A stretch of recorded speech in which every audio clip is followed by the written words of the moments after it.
Welcome to Bite-Sized Bios. This is meant to be a mini-sode that will accompany HDTH. Every week, I will pick a person from history and dive into their lives.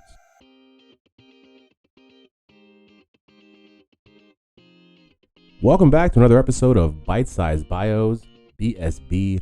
This is episode number 33, I believe it is. We are going to be talking about Yasuke. I think that's how you pronounce it. He was to my knowledge, the first and only black samurai to ever exist. So that's pretty interesting in itself. I'm going to find out a little bit about his life. Before we get there, since this is the mini episode accompaniment to HDTH, we've got to go back to the last week's episode, which was on the Berlin Wall. And I'll be honest with you, I didn't know much about the Berlin Wall before I did the research. I didn't realize how big of a part it played in global politics, really. I mean, you would say, why wouldn't you know? I mean, I don't know. I feel like it wasn't covered. We covered it in school, but I just didn't care then. It could have been one or the other. I just feel like, there's so much when you realize, I guess that's why people major in history is there's, when you take a history class, I guess you can only fit in so much. You have to actually really want to do the work to find out all the interesting tidbits that come along with historic facts. So I said that to say, learned a lot about the Berlin Wall. Learned that basically it was the product of World War II, which I didn't know that until maybe now. I've seen a movie previously about post-World War II Germany, but it was no connection to the Berlin Wall whatsoever when I was watching it. This was years ago. But so I hadn't really realized that, that it really goes all the way back to basically the suicide of Hitler. The Berlin Wall, it's not, kind of it's the seeds that would be laid. The fact that the Soviets got to Berlin first, the fact that they lied to the West about Hitler's body whereabouts and also whether he was even dead, lied about it for 20 years. It really just laid the groundwork of secrecy that they would just exploit to their, I guess you could say, benefit. We're gonna do an episode on the Cold War, so I'll be honest, I don't know much about the Cold War either. All this stuff was before me, you know what I mean? So I know a little bit about it, but I think you would know more about it if you lived it, and I never lived it, so I'm going back and trying to learn about it. But yeah, Berlin Wall went up in 61, ended up the final piece being put together in 75, took 14 years to be put together. 140 people died trying to cross it in the 40 years that it existed. 38, I think, is actually how long it was. No, 28. The 61, 71. Yeah, 61 to 89. Was that 28 years? Yeah, 28 years. It was actually fully up. I don't know if there's much else. That's I watched a lot of stuff beforehand. And to me, the stuff that interested me the most, and the stuff that made me just continue to, dive, if you will, was just its connection to World War II. I did not know that there was such a rich connection between the Berlin Wall and World War II. And that made me go back even further behind that. It made me go back to World War I, because I think it was all I went back to about the beginning of World War I to fully understand the scope of all this stuff, because you can't just hop into the middle of the 20th century and think you're going to understand, why these guys did what they did. You need to know if World War I and II were movies, you would have to have seen the first one, or the second one wouldn't make any sense, I don't think, or at least a little bit to me. I don't because you have to know that Germany lost the war, and that we as Western powers didn't do that well divvying it up, which then led to some unrest and basically kind of just opened up a space for Adolf Hitler to come in there and be like, I can fix this, y'all. You know who the real problem is? History, but that's what he says. But yeah, so that was really good episode. I thought I would like to do more. Like I said, we're now on this kick of going from the 40s to the 70s. I want to say for probably the next couple months. So the Berlin Wall really started it. We're going to cover a couple more topics. We're going to cover some specific people and events during that time, and kind of just take a run at it. Because I think, just like I'm saying with both the world wars, is you start to talk about this stuff, but you don't want to talk about it in a vacuum because it didn't occur in a vacuum. You know what I mean? Like I said, Adolf Hitler didn't just be able to stand up in front of people and them listen to them or them listen to him and think he's got good ideas. They had to be disenfranchised first. How were they disenfranchised? What is that journey? You know, let's go back. You have to know the entire thing. So I'm hoping that we can really look at some things from a very well-rounded perspective, and maybe a way that hasn't been looked at. Because I feel like that happens a lot in history. You look at these places like this. You know, we're gonna look at from even what I'm doing. I'm going from the 40s to the 70s, and there's stuff that happened in the 30s. I mean, even World War II was already happening in the 30s. You know, so I mean, technically, I guess what we're doing is going from the mid 30s up into the 70s, and that was something that I didn't know. Even doing more research, I mean, I've learned, learned so much. But that basically, and I've heard this before, but that the World War II started in China, basically with like Japanese invasion of China, like 2 years before Hitler went into Poland, and so it really does just puts a wider scope on just the war itself. But yeah, I think that's it for the rehash of episode 75, I think it was, of HTTH, the Berlin Wall. We really have come a long way. 75 episodes deep. I mean, we're 25 away from 100. I guess less than 25 now. 100 episodes total if you add all the the bite-sized bios with the main attraction. But yeah, it's pretty wild. So yeah, like before we get to the episode, as always, HTT Happen for everything at HTT Happen for all the socials, and HTThappen.com for the website. I haven't been up there on the website publishing too much recently. I do need to get back to it, and I do have a podcast that I had, another podcast that I've released, but I'm really not doing too much with it. I need to get more of a head on it, but it's Conquering Netflix, of course, is what I'm talking about. I've recorded a lot of episodes, but I just have not had the time to put all the extra legwork behind it, to get the website going and submit it to all the places. It's been a thing. I'm kind of hoping if I say this now, I'll kind of make myself want to start doing more of it, kind of put it out to people.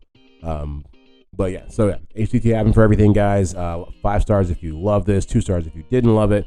Tell us why you didn't love it, because constructive criticism is always welcome. I think you guys will like today's episode. I don't think there's anything else to say. So without further ado, as we know to do, here is the episode.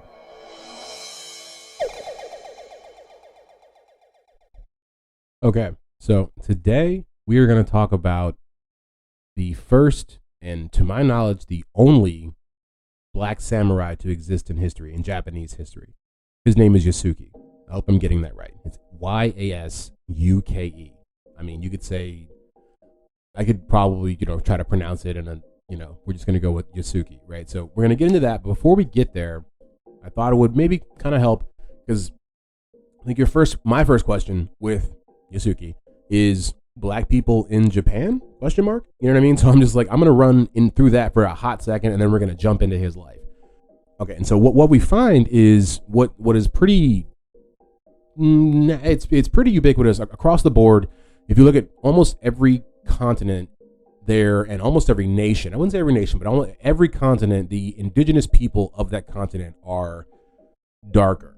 We'll put it that way. They are brown, definitely. And I didn't know that. I didn't know that about Australia, or even like what we're getting into now in Japan. The first people, which it makes sense when we talk about humanity, started in Africa. The first people were black. So they went out and then became other races. So it will make sense that the first people who ever came to these continents were black people. So that's not how we get Yasuke, for the record. But it just kind of goes into this question of black people in Japan, ? So in 1923, anthropologist Roland B. Dixon wrote that this earliest population of Japan were in the main a blend of Proto-Australoid and Proto-Negroid types, and thus similar in the ancient underlying stratum of the population southward along the coast throughout Indochina and beyond to India. So they looked kind of like the people from India.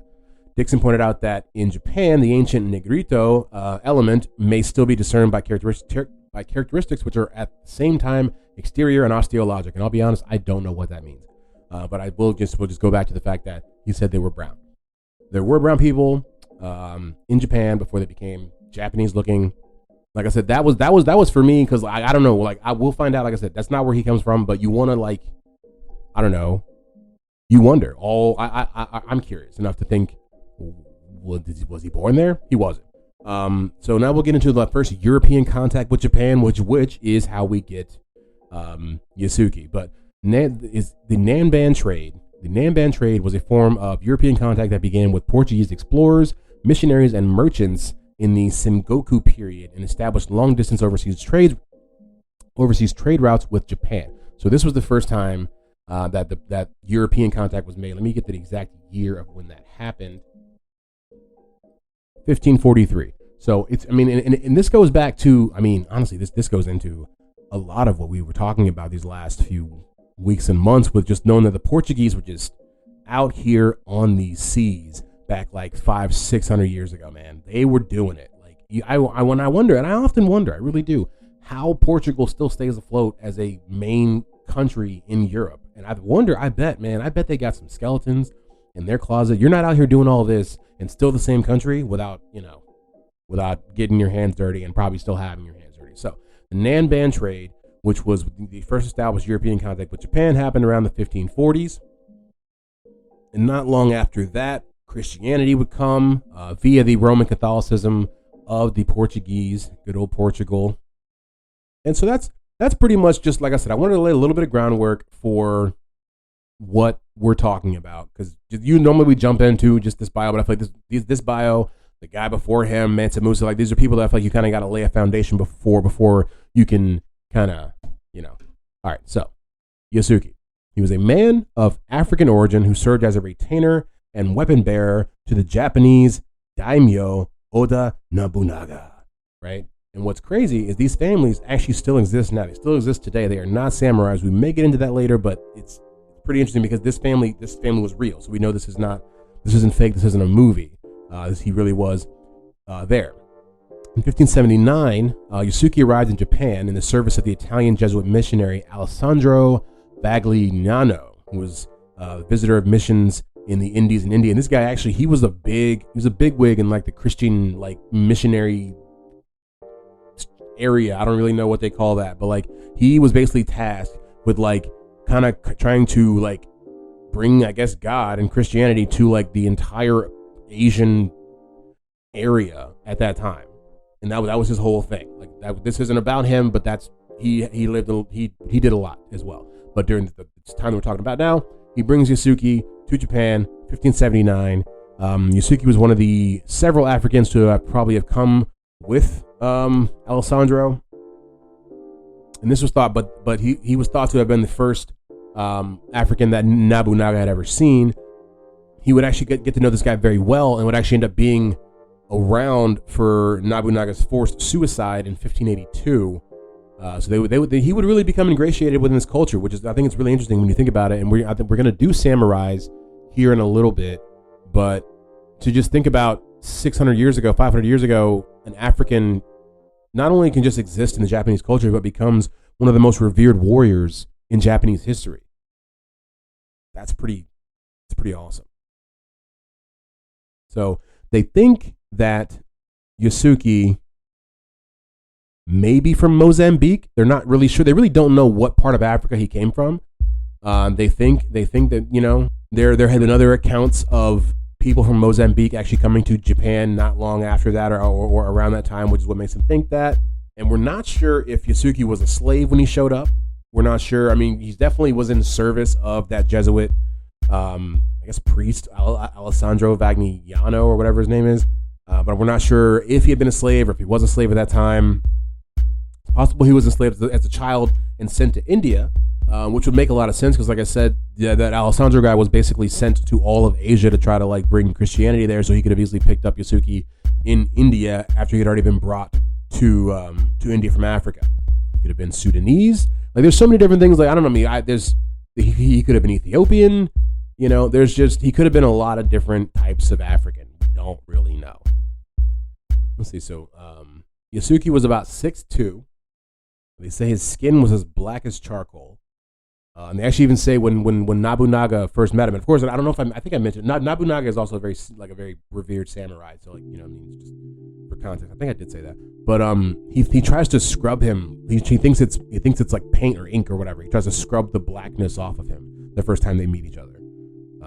It's an interesting turn of events. I think it's actually it's described in the Lord Nobunaga Chronicle, I guess, which is like this guy's diary of like him meeting him. He was like said to have said, a black page came from the Christian countries. The man was described as robust, black as a bull, and of fine character. It's such an interesting way to describe somebody. black as a bull, and a fine character. So not a lot is known about, like, so much about his life. Like, he was definitely, like, he was with this guy Nobunaga in a lot of different capacities. He basically fought with him for years, for a few years, because Nobunaga would die, I think, only a couple years after actually meeting him. He was mentioned in a number of different texts during that time, which is, does give, credence to the fact that this man actually did exist. He was said to have been given, I think, what is it called? In the archives of the Maeda clan, they said the black man named Yasuke was given his own residence and a short ceremonial katana by Nobunaga, and Nobunaga also assigned him the duty of weapon bearer. And they went into a bunch of battles together. One specific battle being the Battle of Tenmokuzan, and they would fight against these other different clans. Like they were really they were really chopping it up there for a minute. But like I said, in June 8, 1582, Nobunaga was attacked and forced to commit seppuku, which is the forced suicide. And Yasuke was there because Nobunaga was actually betrayed by one of his generals. He did like a coup, like, some sort of mutiny, I guess you could say, and basically overthrew Nobunaga. And so Nobunaga just did the seppuku, where I hope I'm pronouncing that right. I'm probably not. But he stabbed himself, killed himself, and then Yasuke goes and then fights with Nobunaga's son to kind of try to keep the fight going. He also does the same thing. So both father and son commit suicide on the same day. And then basically after that, Yasuke gets escorted by the general that did the coup. His name was Akechi. He was a samurai general, I think, and he was just basically they differ on the quotes as to what actually was said. He said that because he was black. Some people say that he said because he was as black as he was or whatever, that he was an animal and therefore not Asian and shouldn't be killed. He should be taken to a Christian missionary. And then there's other people who don't use those terminologies and then just say he ended up at a Christian missionary. There is no more information about him after that, actually. So because basically he had a really close relationship with Nobunaga, and once he was gone, I think nobody else, I guess, was really rocking with him. So he just, that's the last they said, when he went back to where he had kind of come from, as far as Japanese standards.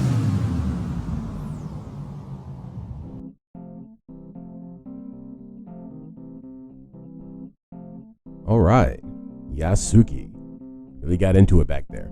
I really enjoyed it. I learned a lot. Like I said, we talked about the fact that the Portuguese, they were kind of the catalyst in all this. These guys, there should be some Netflix shows about the Portuguese crown, man. They're hiding something. Why haven't they been taken over by some other European country?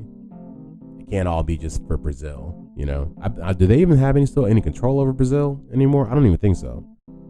It's just that they all speak that language. That's got to be something, though. I'm sure they find a way to capitalize on that. But yeah, hope you guys liked it. We will now, I think, at this point, be heading into the keeping the bite-sized bios going with the 40s to 70s kind of trajectory that the podcast is on right now. So the next few people will be figures from that. If you're kind of wondering what to expect coming down the pike. But I have enjoyed doing different people besides just the same people who were born in the 20th century. You know what I mean? This has been nice to talk about some different things. So I'm definitely going to keep working these people back in. People from all different time zones. People who may not even be real. Maybe we'll do some fake people. How about that? How about some fake people? But yeah, so this has been Bite Size Bios. HTT Happen for everything. You guys know it. HTTHappen.com. At HTT Happen for the socials. I always appreciate you guys pressing play from week to week. I really do. Helps the pod grow.